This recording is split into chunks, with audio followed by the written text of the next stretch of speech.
Onun enata teması uzirrak tema yönü enata teması vardı şunu aydı bilecek. 3 görüş enata var. 3 görüş enata var. Birinci enata vertolyot, ikinci enata leytinant, üçüncü enata da konsultant. Eşitmiş olur. Birinci de eşityansın. Bunu bizim oğullar vardı, yani metodist oğullar oturup dürlü çeşmelerdeki atları adamın düşüncek diline tercüme edilip yengilleştirilen de. Vertolyot enata ne mi demek? Vertolyot enata demek ne çağa yörap var ya birden büdürap yıkılacak tutup kalıyor biliyor musun? Ya diyelim oturguca minecek golentek minmek enatan öz mindirip minemedi ya. Birden alacak gole almak eline tutup ver ya. O birden yiyecek gole iyimek ayam iyidir ya. Karoçı hemme daha çünkü vertolyot olup üstüne uçup yürüyor çağa. Vertolyot enata deyip şuna aydıl ya. Leytinant enata ne ayli?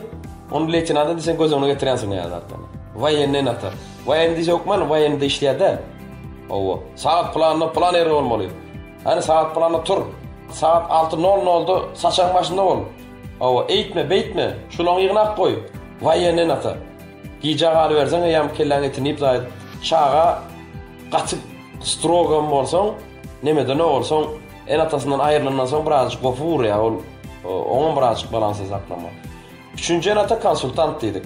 Konsultant ne ayli? Misal oğlu ya da kızı bir daha edecek öyle.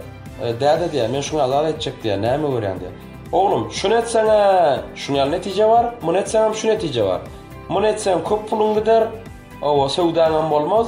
Şunu etsem köp pulun gitmez. Sevdan yuvaş olur yana bolor deyip. Misal yani o varyantlarını önüne koyuyor.